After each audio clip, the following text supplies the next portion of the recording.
Assalamualaikum warahmatullahi wabarakatuh. Salam Om Swastiastu, Namo Buddhaya, salam kebajikan, Rahayu. Salam sejahtera untuk kita semua. Perkenalkan, saya Ivana Dani Maulida, salah satu dosen Teknologi Pangan Universitas Terbuka. Baik, pada kali ini saya akan mengulas tentang mata kuliah, yaitu pengantar kimia untuk teknologi pangan dengan kode STTP 4101. Mata kuliah yang sangat menarik dan merupakan mata kuliah dasar, yaitu mata kuliah yang diperuntukkan bagi mahasiswa semester awal di Universitas Terbuka, khususnya mahasiswa semester 1. Bahan ajar untuk mata kuliah pengantar kimia untuk teknologi pangan ini bisa diakses mahasiswa melalui media ajar yang tersedia pada Universitas Terbuka, yaitu baik bahan ajar cetak maupun non-cetak. Bahan ajar non-cetak bisa diakses mahasiswa melalui berbagai macam tutorial yang tersedia di Universitas Terbuka, misalnya tutorial radio ataupun tutorial online dan tutorial yang lain. Mata kuliah ini terdiri atas 9 modul, yaitu berbobot 3 SKS, yang tiap modulnya memiliki capaian pembelajaran khusus. Kali ini saya akan membahas tentang ulasan pada modul 9, yaitu yang berjudul modul analisis kimia dalam konteks teknologi pangan. Modul 9 pada bahan ajar untuk mata kuliah pengantar kimia untuk teknologi pangan ini, alhamdulillah bisa selesai saya tulis sendiri untuk semakin memperkaya pengetahuan mahasiswa tentang analisis kimia dalam konteks teknologi pangan. Pada modul ke-9 ini, capaian pembelajaran yang diharapkan dari mahasiswa adalah mahasiswa mampu menerapkan analisis kimia dalam konteks teknologi pangan dengan tepat. Baik, mari kita belajar bersama pangan gitu. Baik, saya mulai. Sebelumnya sudah kenal saya ya. Saya perkenalan diri terlebih dahulu. Saya Ivana Dani Maulida, salah satu dosen di Teknologi Pangan Universitas Terbuka, yang kali ini akan sharing gitu ya terkait salah satu materi. Ini ada di modul 9. Kalau ada yang sudah punya modulnya gitu ya, yang belum bisa disimak di RBV, Ruang Baca Virtual Universitas Terbuka. Modul 9 khususnya di mata kuliah pengantar kimia untuk teknologi pangan. Di situ kenapa saya sampaikan kembali gitu ya. Ini adalah materi yang cukup menarik, sangat menarik justru bahkan ya, sampai mahasiswa itu perlu concern hingga tugas akhirnya. Saya kira seperti itu. Karena apa? Karena berkaitan erat gitu ya dengan kompetensi di bidang analisis. Nah, ini tentunya sangat-sangat amat diperlukan dalam rangka penentuan mutu atau kualitas pangan yang diharapkan sampai ke tangan konsumen, seperti itu. Saya izin share screen. Baik. Apakah sudah bisa disimak slide saya? Sudah, Ibu. Oh, baik. Terima kasih Mbak Arma atas konfirmasinya. Saya izin slideshow. Baik. Di modul 9 itu berjudul analisis kimia dalam konteks teknologi pangan. Nah, tujuan modul 9 ini agar apa? Agar capaian kompetensi, agar mahasiswa, teman-teman itu diharapkan mampu hingga menerapkan. Ya, menerapkan itu hingga teman-teman bisa menganalisis sendiri, ya, alat-alat itu make sendiri diterapkan dalam rangka apa? Diterapkan dalam rangka analisis kimia dalam konteks teknologi pangan dengan tepat. Nah, degree-nya atau derajatnya itu dengan tepat. Komponen dengan tepat artinya apa? Artinya teman-teman tidak serampangan lagi dalam menerapkan analisis tersebut, baik instrumen maupun metodenya. Kadang itu ada teman-teman yang sudah tahu itu alat AAS, sudah tahu itu alat namanya alat Keldel, tapi belum mampu memang menerapkan analisis tersebut, masing-masing metode tersebut dalam atau ke dalam komponen pangan yang tepat gitu. Jadi harapannya dari semua CPMK teman-teman belajar dari modul 1 hingga akhirnya ke modul 9. Nah, ini gongnya ada di memang modul 9. Nah, ini adalah kegiatan belajarnya ya yang ada di modul 9, yaitu ada 3 kegiatan belajar. Yang satu, teman-teman itu diperkenalkan dengan metode analisis kimianya, ya, yang diperlukan apa saja yang relate di bidang teknologi pangan. Yang kedua, prinsip dan aplikasinya itu seperti apa. Yang ketiga, baru interpretasinya hasil analisis tersebut dan penerapannya dan pengawasan mutu pangan itu secara garis besar ya. Nah, kalau teman-teman melihat ini adalah tomat ya teman-teman ya. Ini adalah gambar tomat. Gambar tomat itu merupakan komoditas yang mungkin ada kalanya kita targetkan gitu ya, supaya bisa apa? Supaya bisa tetap seger. Itu mesti diapain gitu ya.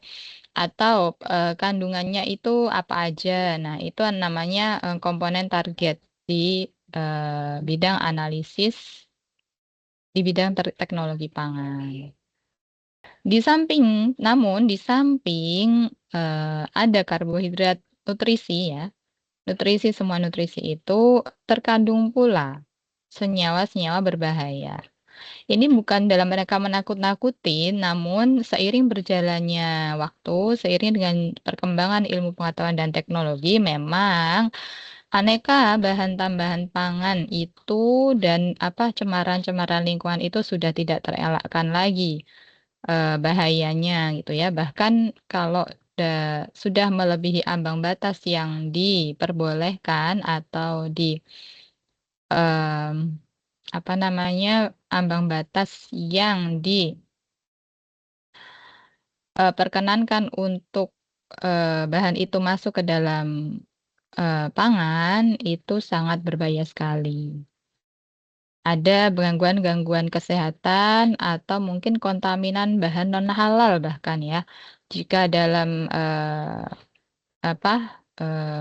konsumen Muslim itu bahan kontaminan non halal itu pun termasuk bahaya yang mengancam. Karena apa? Karena ada peraturan atau regulasi terkait kepercayaan atau restriksi pembatasan di bidang halal itu sendiri gitu.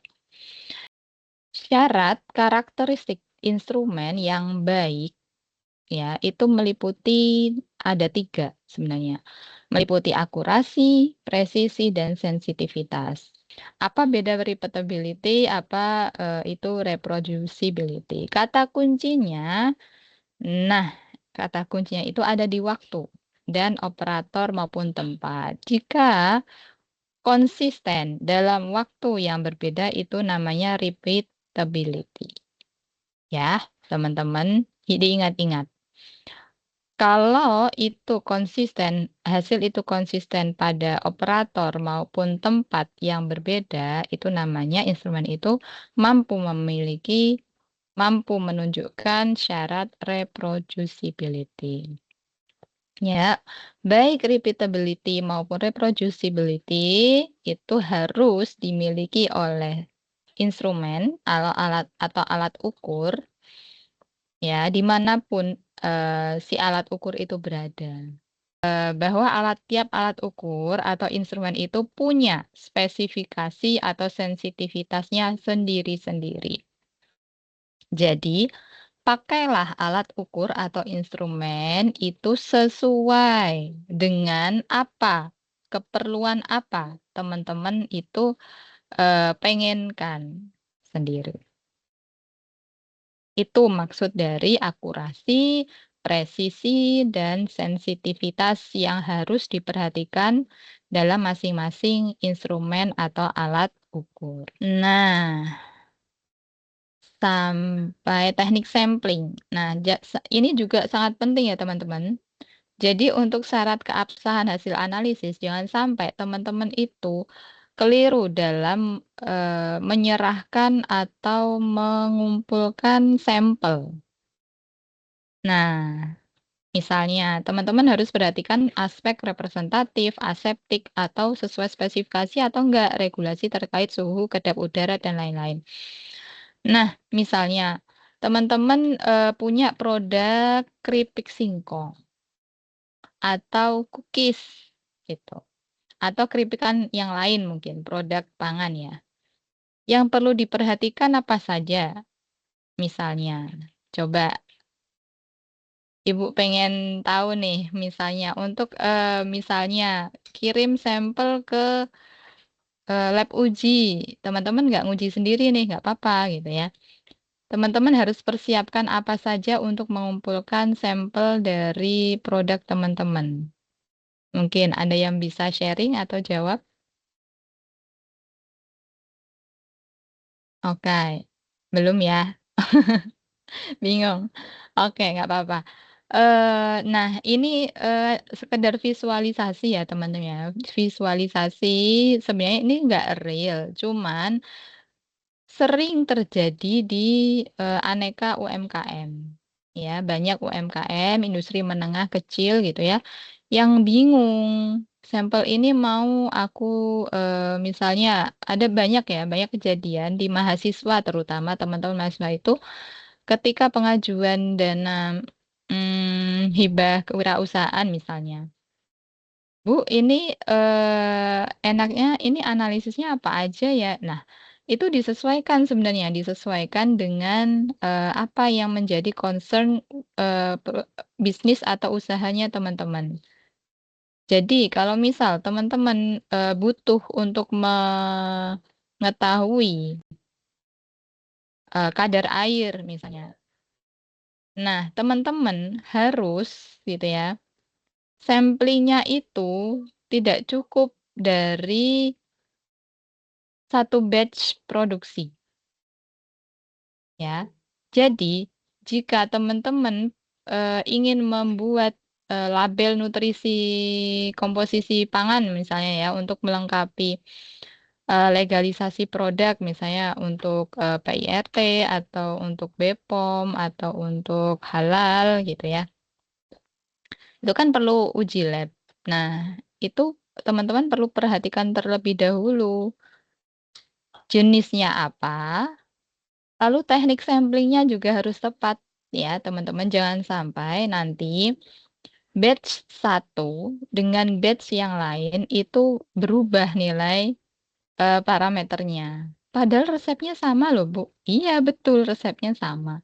Namun kondisi ketika teman-teman sampling misalnya, nah, kayak gini, keripiknya itu masih dalam keadaan panas. Kenapa teman-teman sebaiknya teman-teman ketika sampling dalam keadaan yang optimal. Misalnya keripiknya didiamkan dulu atau di apa angin-anginkan dulu. Jangan sampai keripiknya ini mau uji kadar air langsung masuk.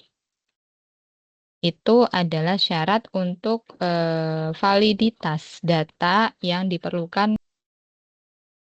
Nah, prinsip dan aplikasi teknik ini ada di berbagai, teman-teman bisa lihat ya, simak di modul 9, itu ada berbagai macam teknik. Saya ambil salah satunya yang kerap kali digunakan, itu adalah metode Keldal. Metode Keldal itu prinsipnya apa coba? Ada yang bisa berargumen? Mbak Arma mungkin? Belum pernah coba Oke, sih, Bu. belum ya? Belum pernah coba langsung. Belum. Oke, nah, Keldal itu adalah penghitungan protein kasar atau total nitrogen, ya.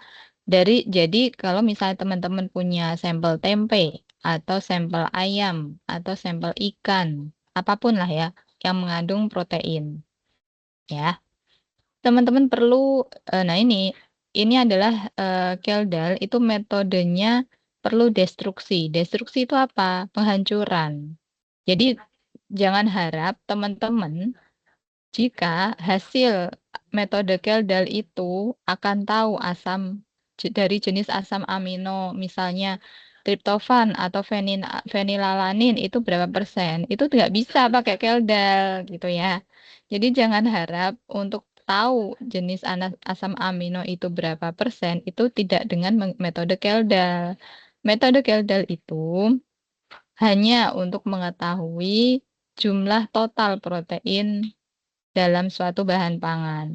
Jadi tidak mungkin untuk tahu berdasarkan jumlah asam aminonya ini kadarnya berapa persen. Tidak mungkin pakai Keldal. Harus pakai metode yang lain. Prinsipnya ada destruksi, itu tuh asam basa, gitu ya.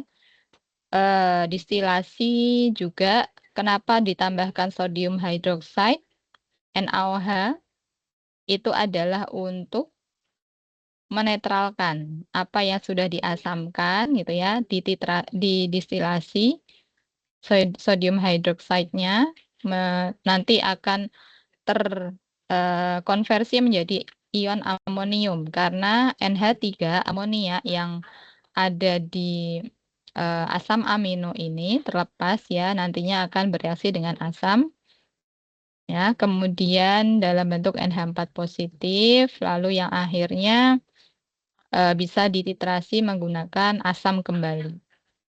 Ya, jadi destruksi menggunakan asam, kemudian ditangkap menggunakan basa ya, amonia, lalu dititrasinya menggunakan asam kembali. Ketemulah angka protein kasar atau total nitrogen yang akhirnya menjadi label nutrisi di kemasan.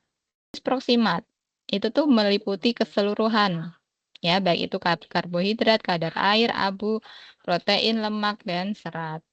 Misalnya, teman-teman ingin mengukur ya antosianin atau kadar pewarna atau beta sianin atau em, apa apa namanya karoten, beta karoten atau kadar pewarna yang lain. Nah, itu bisa menggunakan spektro UV phase. Oke.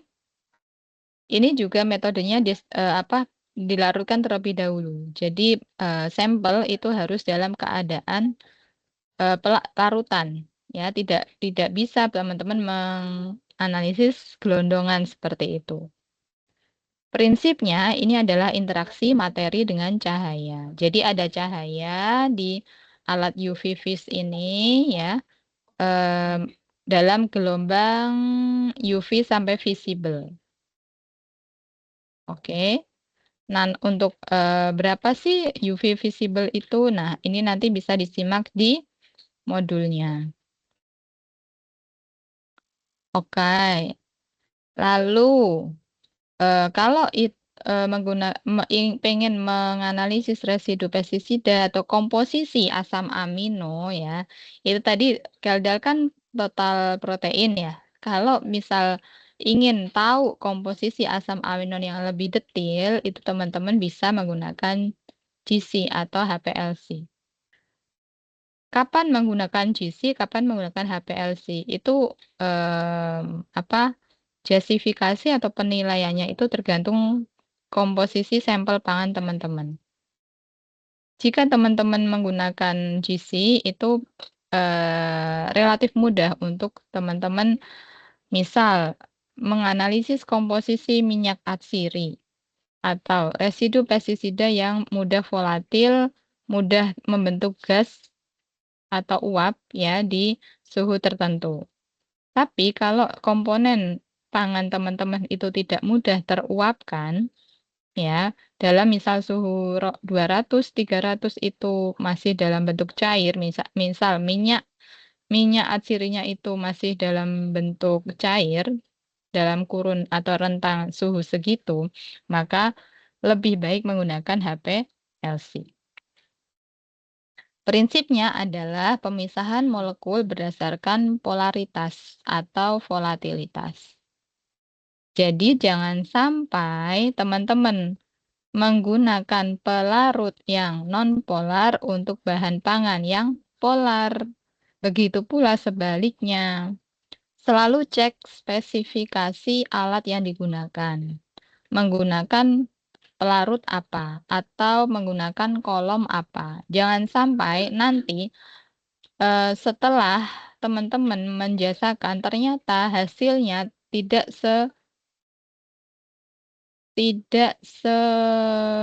sebegitu apa yang diharapkan oleh teman-teman. Jadi kadang ada nanti interpretasinya jadi kacau. Ya, ini mungkin kromatogramnya itu tidak sesuai atau bahkan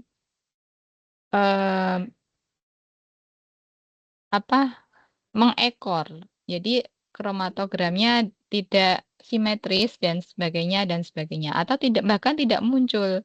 Nah, itu sering sekali atau bisa saja terjadi ketika apa? Ketika teman-teman tidak paham apa nama bahan pangan atau komposisi yang akan dianalisis, sifatnya seperti apa, cocoknya menggunakan kolom apa, dan sebagainya. Mungkin ada yang ingin ditanyakan sampai sini? Ada yang ingin sharing atau seperti apa? Mungkin di penelitian atau di produk kewirausahaannya mau dikembangkan seperti apa? Atau mungkin ada yang terbersit ide mau apa mungkin dengan tugas akhirnya? Silakan.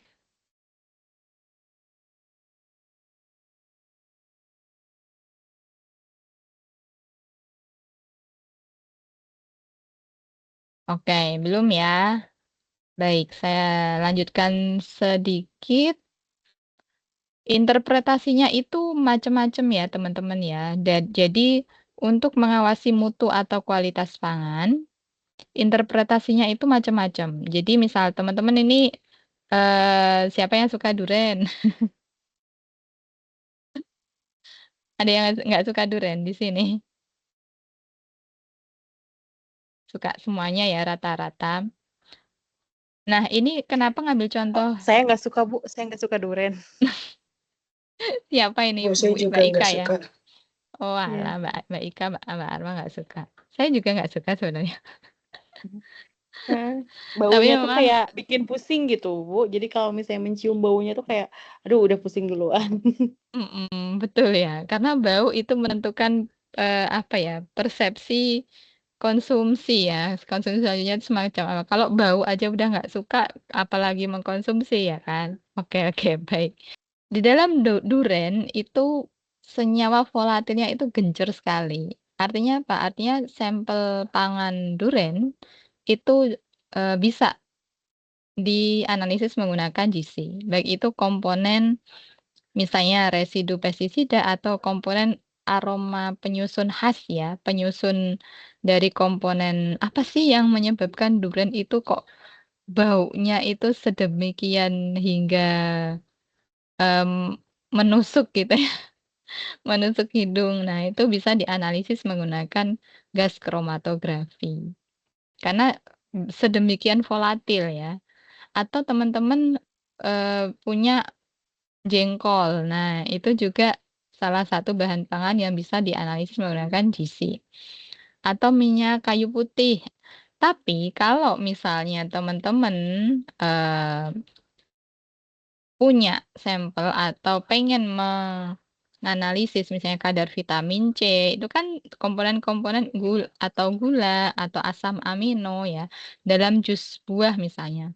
Itu kan tidak merupakan komponen yang volatil ya, atau mudah menguap. Jadi itu cocoknya menggunakan HPLC, yaitu High Performance Liquid Chromatography. Sama-sama kromatografi, prinsipnya sama. Itu nanti hasilnya akan berupa seperti ini, rumput-rumput yang bergoyang gitu ya. Demikian indahnya. Tapi itu effortnya, yang satu menggunakan diubah dalam bentuk gas, yang satu menggunakan tetap dalam keadaan cair. Jadi mohon dibedakan. Ya, ini adalah pengetahuan basic tapi seringkali dilupakan. Ini misalnya kasus investigasi dalam penentuan kafein dalam kopi misalnya. Apa sih sebenarnya makna dari peak atau puncak yang timbul ini? Itu bisa menggambarkan polaritas. Satu, polaritas, menggambarkan polaritas. Selanjutnya, nah ini juga aneka instrumen ya, ada spektroskopi UV vis, elektrokimia. Jadi jangan sampai teman-teman bahan pangannya tidak ada gugus kromofornya, teman-teman pengen mengecek bahan pangan itu menggunakan UV vis. No, itu nggak akan menghasilkan hasil yang sesuai harapan. Nah, akhirnya pentingnya mengetahui atau menginterpretasikan hasil analisis itu adalah untuk mendapatkan ini ya sebenarnya. Supaya menjadi informasi bagi konsumen. Total karbohidrat berapa, gulanya berapa, proteinnya berapa, ya, total lemaknya berapa, kalorinya berapa. Ini harus dicantumkan dalam nutrition facts yang ada di label makanan.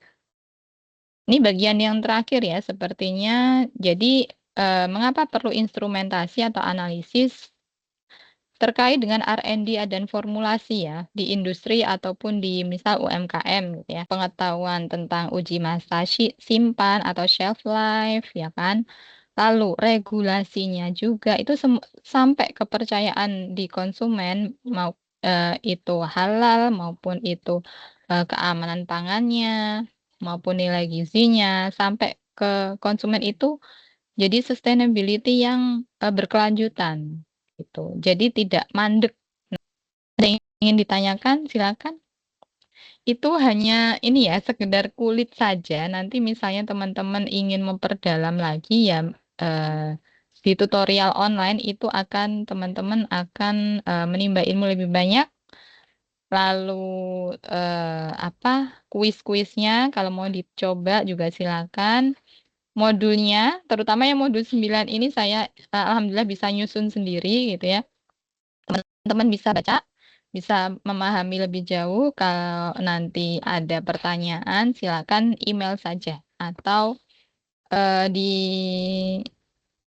di grup juga ada kan ya.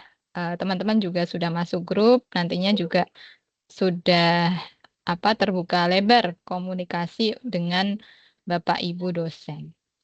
Yang mau mengajukan penelitian juga silakan bisa berkolaborasi, berkonsultasi dengan Bapak Ibu dosen.